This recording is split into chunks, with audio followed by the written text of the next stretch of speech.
morning, everyone, and welcome to today's exciting virtual event on how to find great real estate deals. Hosted only here on StreamYard, we're also live on Facebook and YouTube. So, welcome and hello. I am Sophia, your host from the Real Estate IQ Marketing Team, and I'm all thrilled to have you all join us here today for what promises to be an insightful and action packed session. Today, before we start, I would like to introduce ourselves. We are Real Estate IQ, and we are a lead generation company that offers many solutions to your real estate needs. So whether you're looking for education, for leads, for a community to be part of, to help you get through your deals, win your first deal, then you've come to the right place. And we're so excited to have you here with us. So, again, today we will dive into the world of real estate investing with none other than our speaker for today, Steve Liang. He's one of the co founders of Real Estate IQ, and he is a powerhouse in the real estate industry. He's a speaker, a mentor, and also an innovator, and he's a leader, again, in the real estate scene. And he's here to share his proven strategies for uncovering high potential real estate opportunities. So, without further ado, I want to welcome to the stage Steve. Hello, Steve. Hi. Hello, how's Hello. everybody doing? Welcome, and let's get started. Okay. Well, first of all, I want to congratulate you for joining us and learn how you can take control of your investment and your financial future. So, we're probably all here because we know real estate investment it can be very lucrative if you know how to do it, right? The key words are how do we do it?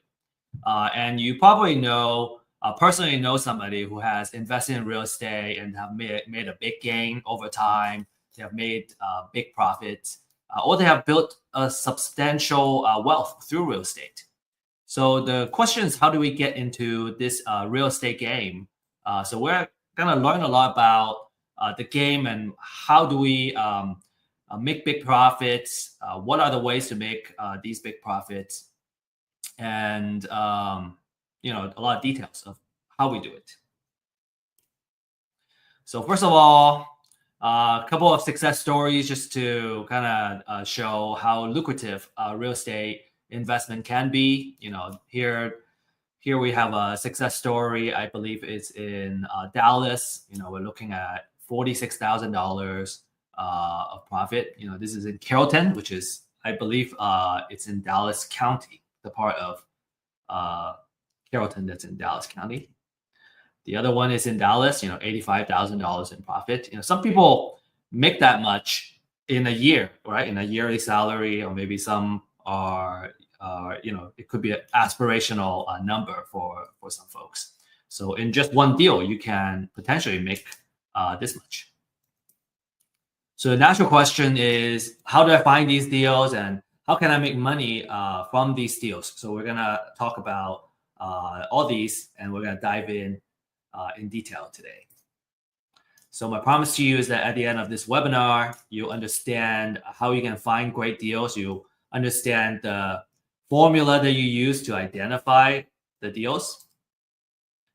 From a kind of experience standpoint, if you're a new investor, this is a really good place. You can get knowledge and get it started.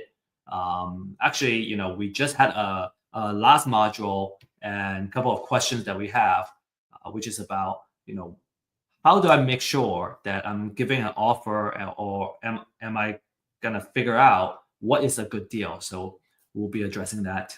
And if you're an experienced investor, you want to know how to generate leads and you want to look for new ways to find deals and generate leads, this would be a really good place too.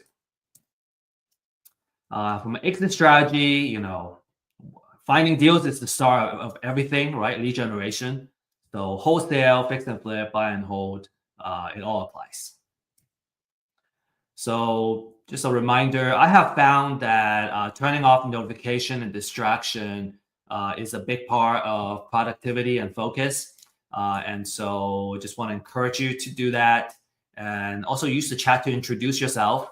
I have found that the folks that get connected and stay connected during classes, they tend to do more business over time together. And so make sure you're taking advantage. You're already here. We are spending the time here. So just make the most out of your time in this class. Okay, so make quality connections. So disclaimer, we show this in all our webinars, is that, this is for educational purposes only, right? Make sure you always do your due diligence before making any investment decisions. We don't offer any advice in investment, financial, or legal. All right, a little bit of background. I'm an executive partner of Real Estate IQ, and over the years, I think just through doing and building the business, I would say my strength is probably more in the marketing side and the data side. My background is in science and engineering, and I was always interested in real estate.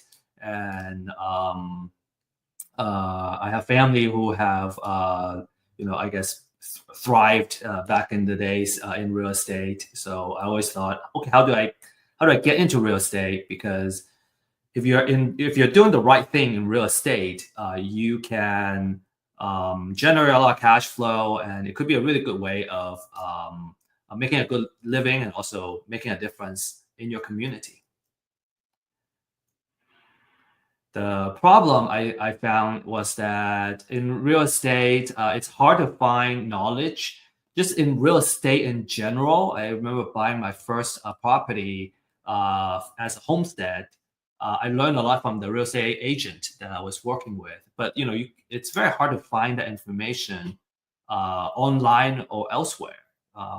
Even to today, it's still difficult, and it's harder for real estate investments. Right? It's a kind of niche place. You got to know where to look for it, and you're in the right place because you found it.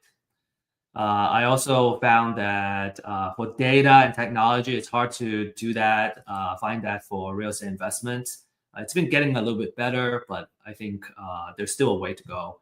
And also, it's hard to find mentors and fellow entrepreneurs to connect with, especially during the COVID time. We were kind of segregated socially, and it was just difficult to connect with people. So that's why we established Real Estate IQ to bring the knowledge, right? Webinars, classes. We also have paid workshops that you can take advantage of, and where we do deep dive in certain topics like fix and flip or buy and hold type of strategies. Real Estate IQ, our core product, is the deal finding data, so you can use it for your lead generation purposes. And finally, we are here to establish a community, right, to really kind of offer the support, because sometimes you got the knowledge, you got the tools and the data, but there are places where we just we get stuck. Sometimes it's a very, very small thing, but if we don't know how to do it, we just don't know. And so having that mentor and coaches that we can easily connect with and ask for help, I find that tremendously valuable. I have certainly benefited from that myself. Sometimes it's just like, okay, how do I fill out this section of a contract? If you've never done it before, you just don't know. And having somebody that walk you through it is just so valuable. Very, very appreciative of all the help I have personally got. And so we also want to offer that to you. All right, so that's kind of the background of real estate investments, and what we're looking at, what we're offering. And so now let's dive into the real estate deals, right? What are great real estate deals? Okay, so we have like two main agenda today. One is the business model, and a business model basically is how do you make money, right? How can you basically build a business, and how does this business make money through real estate? And I think when we can certainly look at a real estate deal and go, oh yeah, I'm making a profit off of one deal. But my question back to you would be, is that repeatable, right? If it's a business model, it is by definition, it's repeatable. and it can consistently make money and generate sales and revenue for your business. The second one is we're gonna talk about the different sources of where we can find the deals, and I will also give you kind of a little bit of insider tips of where the deals are. All right. So in terms of business model, the three main strategies are buy and hold, which means you buy the property, you hold it as a rental, and you become a landlord basically. And the tenant's gotta be paying you rent on a monthly basis. And this business requires the most amount of capital because you need to put down the cash in order to hold the property. Now there are ways to kind of build up that equity very quickly, called the Burr method. And we may or may not touch that today. But in general, when you're buying or holding a property, you need the most capital because of the down payment that you got to put down. The second strategy is called fix and flip. You buy it, you fix it up. Now you added value to the property, what we called forced appreciation. So we buy it at this price, we fix it up, we force it to appreciate at this value, and now we can sell it to a retail buyer, and we can make a profit in that difference. And then the third strategy is a wholesale. It's called wholesaling, which means you find this property and then you can sell it to another investor. And typically the investor would either be looking for a property for buy and hold or fix and flip. So your buyer, in this case, you're buying as a wholesaler, you're buying it from the motivated seller, and then you immediately sell it to a what we call an investor buyer or professional buyer, because they are kind of constantly looking for houses where it makes sense for their buy and hold or fix and flip business model. It's very important to talk about this here, is that when you're in the buy and hold business, you are in the landlord business. So you may, let's say you want to do the property management yourself, you would kind of gear towards your business system on looking at tenants, right? Dealing with the tenants, communicating with the tenant, leasing the property, and so on and so forth. You'll be focusing a lot on that. With fix and flip, you would be kind of in the construction business, right? You're buying the property, you're gonna fix it up, right? You're gonna do a lot of things on that property itself to force the appreciation. So let's say you do quite a few of these flips at the same time, you're basically running a construction business. And then finally, in wholesale, well, you are going to be interacting with a lot of motivated sellers. And on the other side, you're going to be interacting with a lot of professional or investor buyers. Well, you're kind of in that marketing and sales business. Okay, so those are kind of the focus that you're going to be in as you kind of decide what business model it is. And some people use a hybrid business model where they focus on two or all three of these strategies in part of their business. And so just want to kind of break that down for you so you are aware. In terms of capital, I already talked about buy and hold needing the most in general, because you need to put the money down. Fix and flip, it's going to require less personal capital if you borrow money from a hard money lender or a private money lender, which is what a lot of fix and flippers do. Now, in order to get funding and financing, the lender usually wants to see that you have some skin in the game. They want to see that you have enough liquidity to at least pay the monthly interest payment for this short-term loan for this fix and flip project. We have had a couple of lenders coming on our platform and really talk about it. I specifically ask about the liquidity type of requirement. And then for wholesale, in general, it doesn't need much capital at all for the property itself. Maybe you need some transactional funding to help with the transaction to happen. You will probably spend most of your money in lead generation and marketing systems. Okay, those can add up, but in general, it requires a lot less personal capital. This is a very popular strategy for folks that are just getting started or they're young. They don't have a lot of cash right now because in wholesaling you don't need a lot of money to get started. And typically you get 7,000. I've heard an average deal you can make about $10,000 just by finding the property, putting it under contract, and then turning around and selling it to a professional buyer. So now let's look at some numbers. Okay, for buy and hold, a very important rule of thumb is called the 1% rule. And we always use the 1% to calculate the offer price, okay, for single family properties. So the 1% rule basically says that if I buy this property and I can rent it out for 1% of how much I buy on a monthly basis, then it would be a good deal. So it's just a very kind of rudimentary, preliminary rule, general rule of thumb, right? Because when I see a house that's say $150,000, I go, okay, can I rent it out for $1,500 a month? Right? It's a very easy way to kind of run the calculation. Now, in order to make it fit, right, to come up with that offer price that fits a 1% rule, we just need to do a little bit of kind of that manipulation where let's say I can find out what the market rent is, the market rent is, and let's say in this case, it's $2,500 a month, right? So in a big metro area, $2,500 can be very normal, or maybe even on the lower end. In the more rural area, this rent can be a little more than people are used to paying. So it all depends on your local area.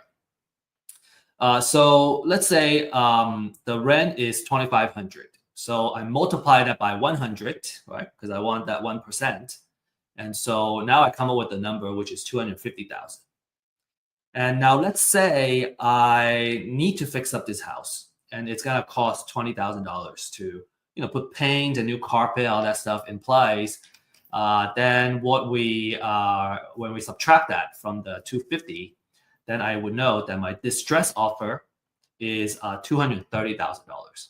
So in other words, if I kind of go from the bottom to the top, is if I buy at 230, I add the repair cost. So now my entire kind of out of pocket or entire spend is 250,000. So then if I can rent it out for 2,500 a month, then it's a good deal, right? I can cover everything. Now, obviously, if I can buy it at less than 230,000, that's even better. But I want that 1% I want it to meet that 1%, so I'm in a good place. So the next slide, we're going to talk about that 2,500, kind of break it down a little bit to go, okay, this is why we need that 2,500 to be a decent deal. Another thing to kind of to look at here is that I put a wholesale fee here of $0. So for a wholesaler, right? Let's say I'm trying to sell it to a buy and hold investor. Well, I know the investor is gonna offer at most 230. That means if I want to make $10,000 here, then when I buy it directly from the seller, I want to mark it down by another 10,000. So I will offer 220,000 and make my 10K, and then the buy and hold investor will enter at 230 plus the rehab, and then that's how all that math will work out. All right. I think I will have some further examples in there. Okay, so this is just an example. Okay, so for that $2,500 per month, it needs to go somewhere. We are not pocketing where we cannot pocket everything, but it makes sure that we have enough monthly cash flow to make this worthwhile. So in this example, right, let's say the mortgage is $1,200. Right, there's also property taxes, there's insurance, there's HOA and maintenance and all that stuff. So when we subtract everything, then a monthly cash flow is $575 on a monthly basis. So that would be a good example, right? Because we already factor in that 1% rule. Now I have a cool monthly cash flow, just sitting there and kind of making money for me. A couple of things that you want to kind of pay a little more attention to when we go a little bit deeper is that if you hire a property manager, they're going to take some of that cash flow. And then if there's some repairs, maintenance, again, we kind of have this already accounted for here in this calculation. But when we're talking about $500, $600 on a monthly cash flow, that's a pretty good deal. So imagine you have not just one, but 10 of these, right? So if I have 10 of these houses, then I'll be making $5,750 a month, which is about $69,000 a year. If it's 20 houses, it's $138,000. So that's a really good way to kind of make money, letting your properties working for you. Not to mention that your mortgage here, there is a part that pays the interest of the mortgage that's tax deductible, and then there's a part that goes towards the principal, which builds up your equity. So there's also, in addition to kind of that cash flow, there's also kind of additional benefits in the buy and hold.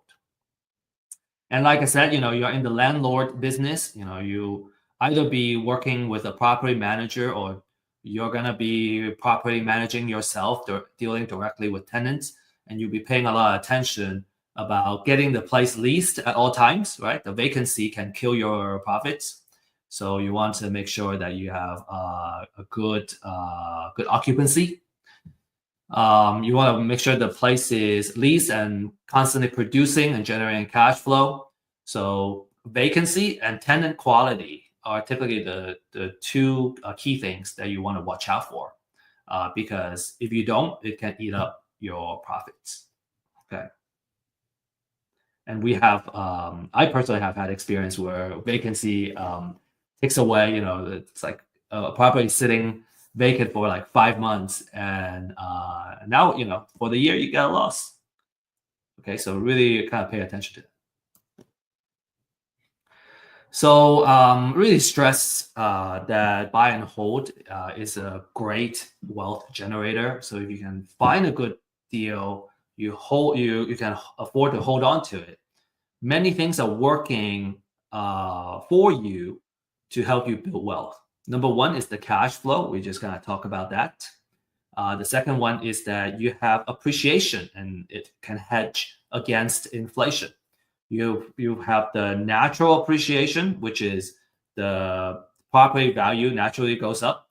On average, I have heard from a builder that in the United States, since I forgot, maybe like for the past 70 years or something, don't quote me on that. The entire United States, on average, has been appreciating by 3% per year. And that's the entire United States. Some metro area where it's growing faster, maybe doubling that. So you might have seen your property, if you have been holding properties, that the value has doubled in like 10 years, right? We have that rule of 72 to come with that. If it doubles in 10 years, then you're looking at about like 6%, 7% of yearly appreciation. So that's natural appreciation. I kind of talked about the forced appreciation, which is you're actively like fixing up the property to bring it to the market value. So if you bought it at a good price, you force it to appreciate, and now it's worth more. So that's two things working for you. Natural appreciation, more passive, right? As the market goes up, you go up. Forced appreciation is more active. You fix it up and you bring up the value. You also have tax savings, right? You got depreciation, taxes can be written off. You can also write off operational expenses in the property. And then finally, I kind of talked about that, which is the loan pay down, right? So as you pay more and more towards the principal, your equity gets built up, and then now you own the property, say outright, and And now, every single month you just have free cash flow, basically, that you don't have to pay any more mortgage of if it's already paid off. So you have like kind of four main things working for you when you do buy and hold, which is a fantastic way to build wealth slowly through real estate. A lot of people love that. All right, so next let's talk about the fix and flip. And in fix and flip, we do the 70% rule. So that's another rule of thumb, right? So we talk about a 1% rule of thumb. I kind of talk about the rule of 72, which I didn't really go into too much detail. We can deep dive into that another time. The second main rule is the 70% rule. Okay, so for the 70% rule, you use the 70% rule to calculate the offer price. So what that means is, well, I want to only put in as much as 70% into the property because I need that 30% to pay for all my other costs and still make a profit. That's basically what it is. So if I know what the after repair value, which is the market value after the house is all fixed up, if I know it's $500,000, I take 70% of that, and that would give me 350,000. And let's say in this example, the repair budget is going to cost $70,000. So we subtract all that stuff, and our distress offer would be 280,000. I talked about the 30%, so let me give you an example of what the other 30% could be. In this example, okay, so 30% of the 500,000 is 150K, but we don't pocket all of that. Okay, there's also all kinds of costs that goes into the just cost of doing business, and but we'll still be looking at a decent enough profit. Okay, so in this case, there's closing cost, there is holding, right? So every day there is insurance. There is utilities, water. There is I guess the interest cost, daily interest cost is part of the financial cost. So all of those kind of adding up will. So you as a fix and flipper, you want to manage your cost, and I think in general is by reducing your holding costs by making sure that your project doesn't run a long time, because the longer it takes, you're going to have a higher holding cost, and then your financial cost is going to be more as well if you got the funding from either private lender or hard money lender. But then you still have a very decent sized profit at the end of the day, and that's a short term gain. It's a fantastic return for just one project. So if you just do one or two projects at this kind of a number on a yearly basis, that's already a pretty good place you want to be. Obviously, if you do one per quarter, now you might be making more than a regular salary. Okay, now remember I said for the fix and flip business, you are in the construction business, which means that a lot of your attention should be in the rehabbing of the property, and you need to make sure the rehab budget or the rehab project stays on time and on budget, right? And you're not compromising too much on quality either. You want to have good quality so you can actually sell it. And so cost overrun and project delays can eat up this profit. Lastly, we have the wholesale business. Wholesale, again, it's very popular. It doesn't need a lot of capital to get started. You acquire the distressed property directly from the motivated seller, and then you can sell it to an investor. And now that said, we have clients that also are using our data because they wanted to go directly to the motivated seller instead of buying from a wholesaler. So you just want to be aware that in this case, you're kind of you're saving the wholesale cost to you don't have to pay a wholesaler, but now you're also kind of adding that marketing operations in your business to acquire deals. So you're in the marketing business. If you're a wholesaler, you'll be paying a lot of attention in marketing and acquiring the property. and also disposition, right? Because you gotta know the your client, which is your investor, the investor that's gonna buy your property. And so you're gonna kind of basically you acquire the property from the motivated seller, and then you're gonna match it with the investor that fits in their buy box. This is let's see. A lot of investors start out kind of buying deals from the wholesalers, and then over time, as they gain more experience, they go, well, maybe I can do my own marketing, and I can reduce my cost of acquisition, and they can basically you're acquiring the property directly from the motivated sellers. And it could be a really good strategy if you want to control your deal flow, because now you can manage your pipeline. You can kind of predict how many deals you can get on a regular basis. And you don't have to kind of acquire the deal from somebody else and maybe kind of compete with another investor to buy the deal. You can also kind of pick and choose the best deals to keep for yourself. And then, you can wholesale to, say, another investor. Okay, so just really quickly, kind of the math of as a wholesaler, what you would make. If you recall the example that I had before, the distress offer was 230 if I'm a buy and hold investor. But as a wholesaler, because I want to make that $10,000 fee, I would drop that distress offer a little bit more to kind of make that wholesale fee. And kind of the value that I bring to the market in this case would be finding the deal, putting it under contract, and then the buy and hold investor can still make their profit, so everybody wins. And then on the other case, for selling it to a fix and flip investor, I can mark a wholesale fee. In this case, I put $20K in here, and it's really about what the market is willing to bear. So let's say I can put, if I want to charge 10,000, okay, then I would offer at 230. Excuse me, 270. If I want to make $20,000, I would offer it at 260. Right? The most important thing to know is that I know at 280,000 it makes sense for a fix and flip investor, and so how much I make is going to be between that and how much the seller is willing to accept as an offer.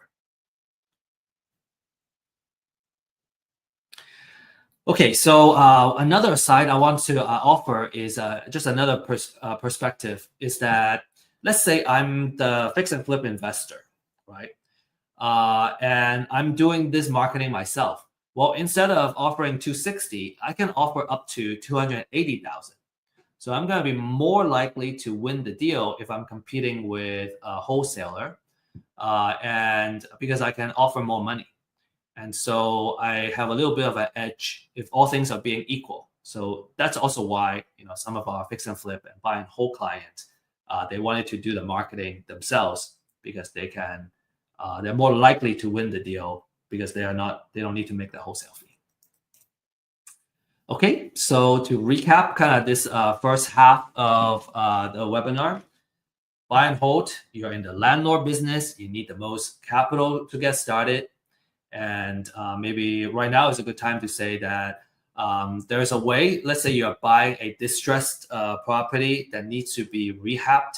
The strategy is called a BRRRR method, BRRRR. You buy, you rehab, you rent it out, and then you refinance, and then you repeat. So when you're doing that, then it requires less kind of personal capital to do the buy and hold. So pay attention to that BRRRR strategy.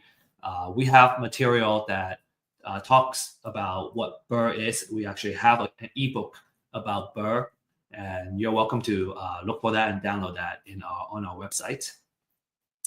The fix and flip business, okay, you're in the construction business. You're going to be managing contractors. You're going to be looking for the project, making sure it's on time, it's on budget, and you can sell the finished product at the after repair value.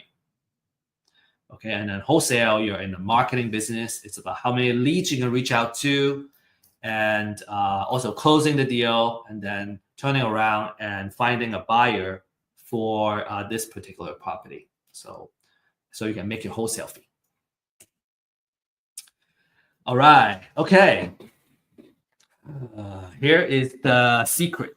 Okay, this is the I wouldn't say a more important part, but this is certainly a really important part, which is what are the secrets of finding great deals, right? All the business model talk is great, right? But how do we put that into action? How do we find the deals? Because when I find the deal, I can make the profit. So it's all about finding that deal. And experienced investors, we know that money is made when you acquire the property at a good price. When you are able to get the property and there's enough equity in the deal, right? There's enough, if it's at a good price, it wouldn't be hard to find funding. It wouldn't be hard to find a partner and get everything done. So, everything starts from finding a great deal. And the secret of finding and acquiring great deals is having motivated sellers. It's about finding and locating the people that motivate to sell for whatever life reason it is. And I would say that in general, there's a need for immediate cash, for one reason or another. And we'll talk about the different life reasons. All right, life happens, and because of that, they are in some form of financial distress. And because real estate is not liquid, in order for them to sell quickly to address the life situation, they tend to need to accept a lower price than what the market is going for, so they can sell quickly. And I think I'm just gonna leave it at that. There's so much more I can talk about. Okay, so the concept is called live data, and live data is basically a signal of something that's happening in the person's life. And life happens like every day, everywhere, right? Life happens to all of us. It's universal. Every day, new babies are born, and some people every day, some people die. So every day, some people get married, some people get divorced, and sometimes they get into financial trouble. And so if you kind of start thinking about the stage in someone's life as they grow up, have kids, get married, have kids, stay in the marriage or get divorced, they get old. There are stages in their life where they're more likely to buy something, sell something, and so on and so forth. So if we can kind of really capture that information, capture that data, capture that life-changing events is what I call it. And for those who have have been on Earth for a couple of decades, you probably have personally gone through life-changing events. Sometimes moving from one place to another can be a big life-changing event for some people. You agree that life events are so powerful that many times all we can do is kind of play catch up and deal with it, deal with life. So imagine that if you are a marketer, right? How valuable that data is, because when I know that data, I know kind of in general what they need. And so if I know this person is about to get married, I can kind of predict that maybe they're already looking to buy another house, or in a couple of years, they're going to be upsizing, and then they're going to want to buy another house and probably move from, let's say they were living in the city before, they're going to want to move to a bigger place in the suburbs. And so, just kind of in general, in theory, right, the different products and services that you can offer them is tremendous, right?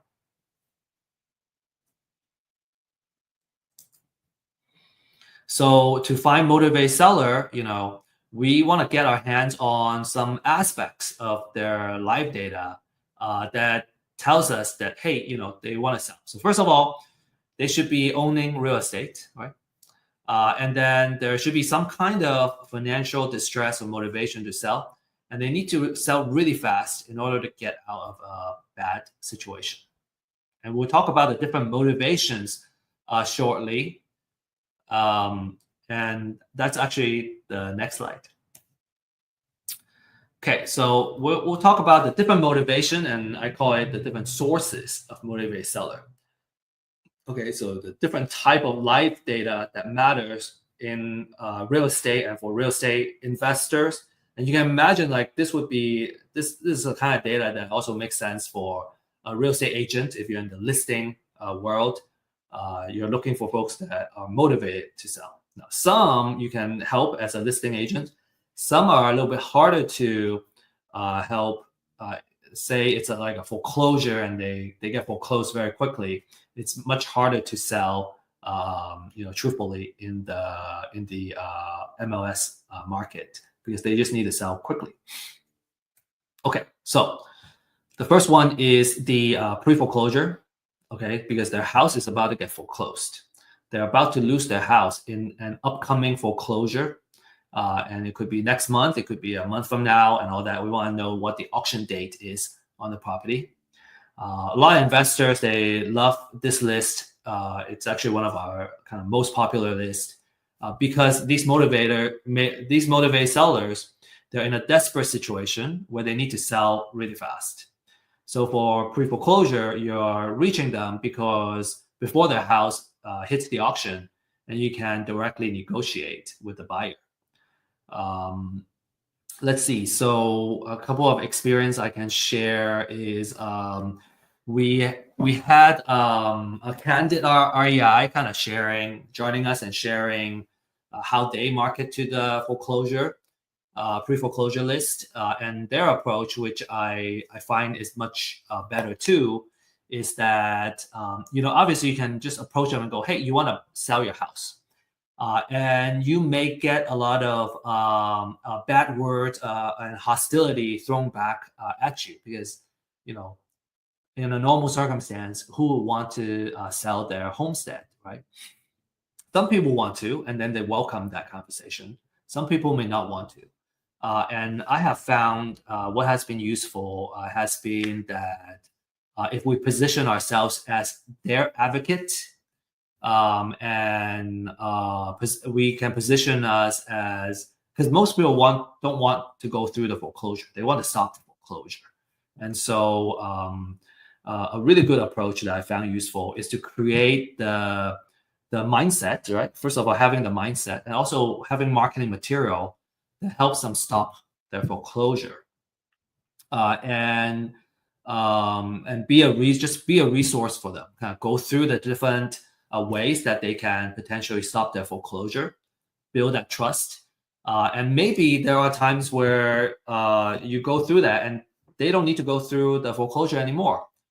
For example, just last month, we had a tax foreclosure prospect, and I was able to reach out and reach him kind of on a Thursday. No, it was a Friday right before the auction. The auction is going to happen the next Tuesday. And they needed to figure something out. Otherwise, the house is going to go into foreclosure. And he says, you may hear this a lot. They go, I'm waiting to hear back from my attorney, or I'm waiting to hear back from the court or something. Well, on that Friday, you only have one more business day, which is Monday. And then the next one is that auction Tuesday. So they don't have a lot of time. We were able to connect them with somebody that, with an attorney that ended up helping them pause that foreclosure and kind of solve that problem so they don't have to sell the house. And, we didn't gain anything from that lead. But the good thing is we were able to help them. When you're in business, you just gotta be willing to kind of pay forward. And if we do enough, if we add enough value to the market, sometimes we win something, sometimes we may not win it right away, but there are times that it will come back. So, and a lot of our kind of experienced investors, we like to kind of embrace that mindset because I think it just feels good to help folks that are in need to kind of solve their problem. And there's always a percentage where they kind of get to a point where they go, okay, I have gone through everything. There's no other option. I have to sell to someone. And if we have been just so valuable and we are able to build that trust, we're gonna kind of be that person to acquire that property. And I really prefer to be in that position than trying to take advantage of someone else's situation. Okay. From a pricing standpoint, these lists are not cheap. They're about $80, $90 per county. So to cover a metro area, you may need I put 200 to 300, sometimes maybe even upwards of more than $300 on a monthly basis. And you don't have to mine this information, right? This is kind of public information, to be honest. But you don't need to spend all that time to find the information and do the research that you need. $200 to $300 is actually a really good price to get into this. So for Real Estate IQ, we have a disruptive pricing that we'll be sharing kind of at the end of this webinar, just to make sure that we are offering really, really awesome data to help you get started and find success in the real estate investment game. All right, the next one is called the appointment of substitute trustee. And what this is that a lot of savvy investors, they like to reach out to the property owner before they hit the foreclosure list. And when we look at the foreclosure process, what happens is when a lender wants to start the foreclosure process, a national lender will typically name a local trustee before filing for foreclosure, before filing for that foreclosure paperwork. So the appointment of substitute trustee is de facto a signal that the house is going to go into foreclosure. So that's why we call it a pre-foreclosure. By targeting these homeowners, what you do is you get more time to market to them and build trust. And it could potentially give you a leg up over your competition. You could be the first person that reaches out to somebody that is going to eventually go into foreclosure. We have a very popular class. It's called The Secret of Building an Endless Deal Flow, that focuses on how to put together a marketing campaign and building a consistent pipeline for deals. And if you're interested in kind of, building, learning more about marketing and nurturing leads and all that, which is, very fitting to this type of leads, I would highly recommend that class. Okay, next we have probate. So heirship and guardians are all kind of related to this category. So what happens is if someone owns real estate property and they pass away, and they will end up leaving the property to their heirs. And if there is a will in place, it will go into probate. If there's no will in place, it will go into an affidavit of heirship. And when it comes to kind of the handling of the estate, well, the house is an inheritance, right? Maybe there are a couple of potential motivations. It could be that there's enough equity in the house. They just want to cash out and kind of pay for other things in their life. It could be that the house is sitting there, it's not generating money right now, right? It's vacant. Grass is growing. It's a headache to maintain the property. It could also be where there is a estate tax that needs to get paid. So they will end up needing to liquidate the real estate property in order to pay for all the taxes and expenses that has to do with dealing with the estate. This is a very, very lucrative type of lead, and the market is about $3. Some may even charge $5 for every one lead, because they're so lucrative. A lot of experienced investors, they love probate because there tend to be a lot of equity in the house. It could be where the house has already fully paid off, or they have been paid off for so many years, they have been paying down the principal for so many years that there's a very small amount of loan that's still being owed, and there's just a lot of equity in the property. And when it comes to the heirs, a lot of times they just want to cash out. They don't really care about maximizing the how much they can get on the market, and they would just sell it to an investor. Now, obviously, different cases are different. There are some heirs they want to sell it on the market as an estate sale, and you know, because at the end of the day, they want to kind of maximize how much they can make out of it. So, but anyway, the probate can be extremely lucrative. Another very popular one is evictions. So, if a landlord needs to evict a tenant, it usually has already caused a lot of financial a loss for the landlord. The tenant may have ripped the house apart before they get evicted. So these landlord may be just like, hey, I I bought another house and I didn't want to sell this house, so I turned this into a rental property. But I didn't know how much work it takes to be a good landlord, and I'm just tired of dealing with this loss. I know of a lot of professionals, say they're in accounting or they're CPAs.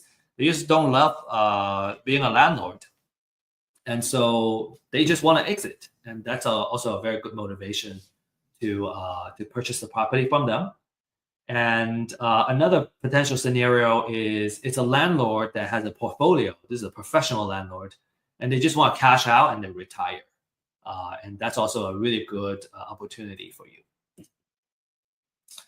Another one is divorce. They need to get cash out. There could be pending lawsuits. There could be something that forces them to one of the party to sell the property. Maybe they just need to sell it and kind of split up, and so they're also very motivated to sell. There could be some bitterness and hostile situation where they're not looking for a fair compensation, but maybe there are emotions where they just don't want good things to happen to the other party. Like there are bad divorce situations, and so those could be opportunities for investors too. All right. There are, some additional motivations. They're not as strong, and you don't have like a super desperate seller like the previous ones. Right. Foreclosure is like the most desperate, most motivated type of situation. So if you see delinquent taxes, that's a property tax situation, and so that's usually a signal that they are in financial hardship at the very least. And then obviously, if you're in a tax foreclosure side, they're going to foreclosure. They owe property taxes, and now they're going to foreclosure. That's also a very motivating situation. And then you have kind of some other signals. You have a tall grass code, right? If you don't maintain your grass and your lawn and the grass grows really tall, well, the city may come and write you up, and then now you have a tall grass code violation. Maybe there's an exposed roof, bad roof, place is unsafe. Maybe nobody lives there. And so those also, it's either that they cannot keep up with the property or it's a vacant property. And so these code violations are also very good distress signals. Okay, last but not least, there are also more signals, but like these are kind of the major ones. The last categories I will share with you is the liens. So if you owe Uncle Sam money, right? If you have an IRS lien or a mechanics lien, is usually kind of placed when there's a contractor or subcontractor. They place a lien on the property itself. They didn't get paid, or there's a big hospital bill and the hospital puts the lien on the property. So all those are kind of the liens that gets put on the property, which is also a signal for a stressful situation. So this is where kind of we talk about, okay, we can if they're not super distressed, maybe we can use a nurturing campaign to build trust and see how we can help and purchase their property. And also another technique that savvy investors do is they do what's called list stacking. So they got all of these couple of lists, and then they go, okay, which property or owner is on multiple lists? Because if they have multiple situation, a distress situation, then they're more likely to want to sell. They have more reasons. And so that's also a really cool technique to make your marketing more effective. Okay, so we have just a few minutes left, and I'm just gonna run down this a little bit faster now. Common question: motivate seller list. Do I buy it myself? Do I buy it, or do I do it myself? Do I mine it? If you know how to get the court papers and files, you can do it yourself, and some investors do that. I think if you want to be smart, you want to outsource it first. I might have talk about this in my other classes. You may want to outsource it first, and then because you want to learn how the sausage gets made and like learn how it works. You may want to, when the time comes and you have some time, you may want to learn how to do it just so you can appreciate what a good list looks like. But in general, the value,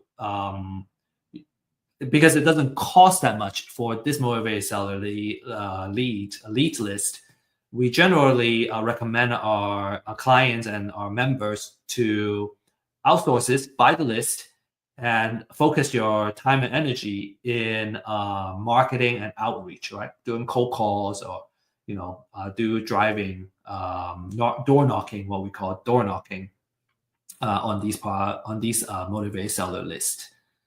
Okay. I would say that for low value activities, right, you want to outsource as much as possible. Okay, so foreclosure, showing you how you can do it. You can Google your county name and then put notice of sale, and then you should be able to find that. And this is what the notice of substitute trustee look like. These are kind of the information that you need to kind of these are all kind of relevant information that you need for every notice. So this is another example. So different notice have different formats. Okay, so the most important thing is the address, the owner, and the trustee information. And then what you want to do is you want to research the property information, how much you can assess it. And then you would need to go to the deed of trust and find the loan information. So it does take quite a bit of time to find that information for every single property. And these are the key information you want, the address, bedroom, bathroom, all that stuff. And on the right side, you have the financial information, the equity percentage, how much loan, what kind of loan it is. All those are like kind of the data that you want before you start working on the information. I'm gonna skip due to our time. Takes about 15 to 20 minutes of research per record, and so we're talking about thousands of records. All right, so it's much easier to focus on our outreach effort. Is kind of our point. So the quality of the list is very important. You want to pay attention to the update frequency, how fresh it is, the extent of research, because you need that information to make further decisions. And then, if you're going to outsource it, the training of the staff and researchers are also very important. So again, the key element of the quality lead list is very important. So I guess kind of the conclusion here is, yes, you can do it yourself, but there are things that are just not worth it. So especially when they're readily available, it's much easier to outsource that and focus your energy in the marketing and the outreach. Because at the end of the day, we don't really want the data or the lead. We want the deal. because that's what brings us the money and the cash flow. Okay, so we talked about, to recap, we talked about how you can make money, different business models.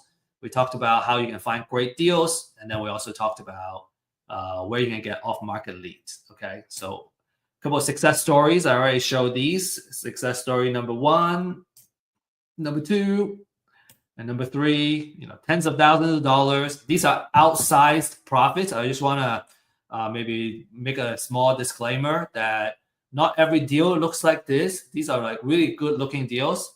And some deals are smaller. Some deals, if you're not careful, you may even lose money, right? So because there's a risk in real estate investment or any kind of investment activities.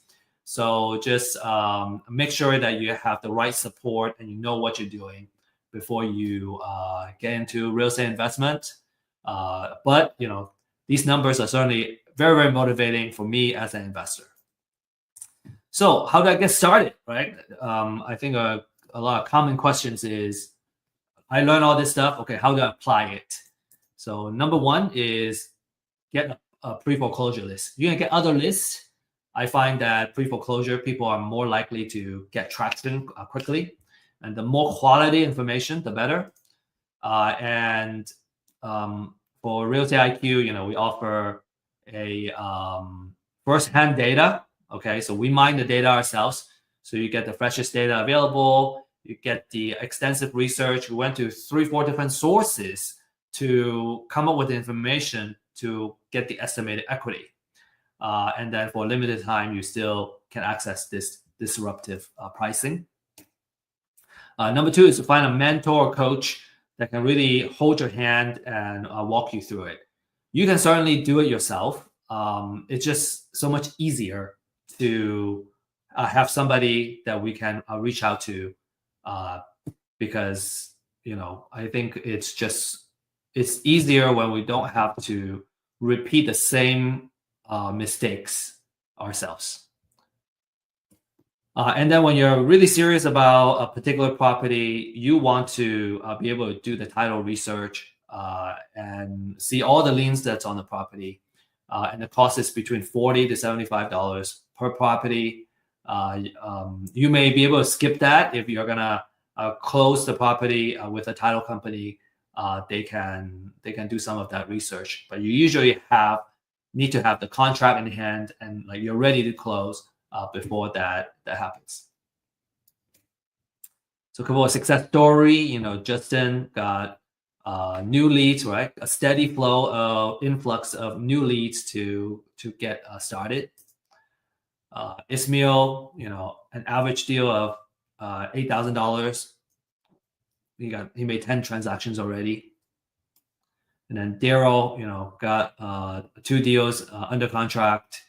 Excuse me, four deals under contract, and about $1 million in that value, and he's expecting to make 10 to 15% of the profit margin.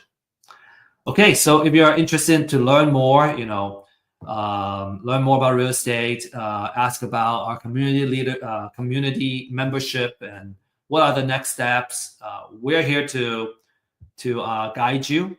And when you're ready to get started, then you can kind of see what the solutions are all about. You can schedule a 30-minute complimentary one-on-one consultation.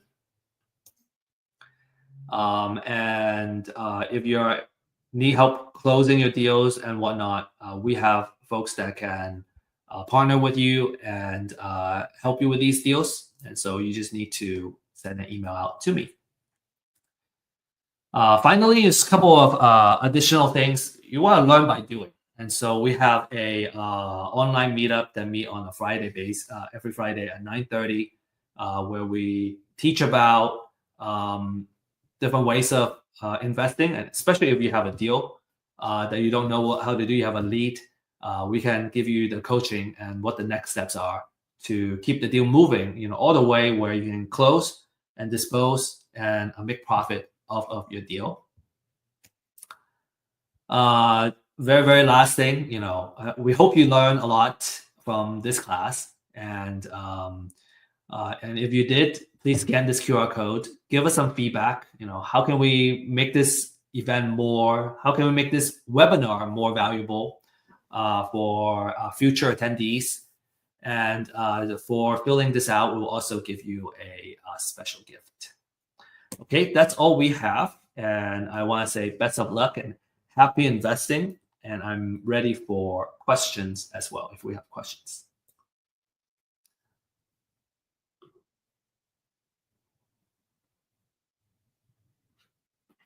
All right.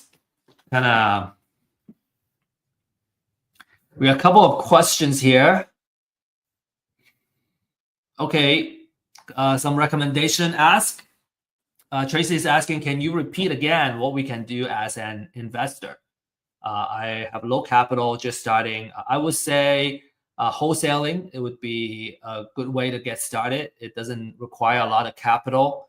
You do need a small amount of marketing budget on a monthly basis, and you want to budget, I would recommend 6 months, okay, 3 to 6 months. So let's say you have $500 every month to kind of invest into this, right, to build your marketing, and you also need your time, right? I would try to say try to be consistent on a daily basis, because having a habit is very important when it comes to getting something done, getting something happen, and having consistent operations. And so kind of have that in place. So for 6 months, you're just obsessed and focused on creating value and getting your deal. So that would be my recommendation. Really good questions. Okay. Maya, can you explain the fix and flip idea a little more? Do we sell at 70% more or 30% more? Okay. Let's see. So this is our formula. 70%. So basically, when you come all in, you would end up making or putting in $350,000. So the house is gonna have $350,000. You're gonna sell it at $500,000. So you're gonna be selling it. You're gonna be making 30% of the after repair value.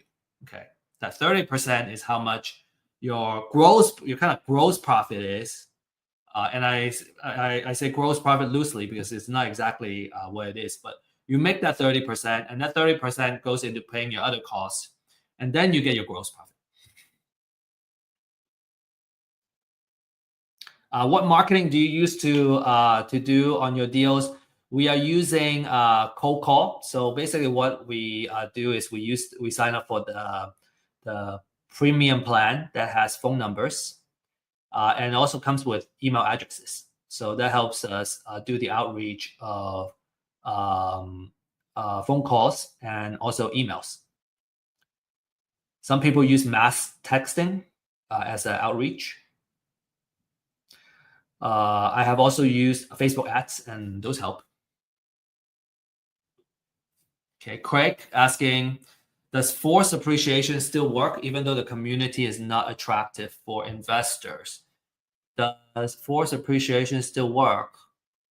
If the community is not attractive to investors, I think that's pretty broad comments, Craig. I would say if it's not attractive if the community is not attractive, is it one investor? Or do you talk to 100 investors and they all say no? Because if that's a no, that would probably mean nobody wants to live there, and the market value is not worth it, right? There's no market value. Usually, your after repair value is based on what houses are selling for in that area, and that's a very it should be an updated market data. And so when that happens, then you have the market value, and then I would say forced appreciation should work. If it's a good deal, an investor should find it attractive. Okay, there's a question about distress offer. Okay, so what's a distress offer? It would when we say distress offer, there's another term called maximum allowable offer. and it's basically the same thing. It's how much we offer to the owner who are distressed, right? Because if they really want to sell at top of the market, they can fix it up themselves. They can sell it in this case at $500,000, but they don't have the cash to fix it up, right? And they're distressed. They need to sell fast, and so that's what we mean by a distressed offer. All right. Okay. So I hope y'all learn a lot. And again, appreciate your questions and you joining us. We do have another event coming up, and that's next Thursday, same time. We have a different format. It's called Ask Me Anything. We have AJ Page joining us, and AJ is a very successful wholesaler. He's from California. I think he hasn't spoken on our platform yet. And so really excited to have him here. He has done a lot of deals in and all kinds of kind of investment strategy. So come prepared if you have questions about creative offers, title, any kind of deal related questions, how to close deals, what are the best software tools to use for your wholesale business. What are the best lead gen techniques? AJ and we have been kind of talking, and we have exchanged a lot of ideas. And he has given me a lot of tips too on what he's been doing. So I hope you're gonna learn a lot from him next week. Okay, so it's gonna be at 11 a.m. Central Time, basically same time next Thursday, and that's all we got. So appreciate you guys and have a great rest of the day and have a good weekend. We'll see you next week. And remember, if you're really interested in the deal side, tomorrow at 9:30 a.m. Central Time, we have our MAP online meetup. So we can talk about the actual deals and how do we deal with the deals. Okay. All right. Have a great day.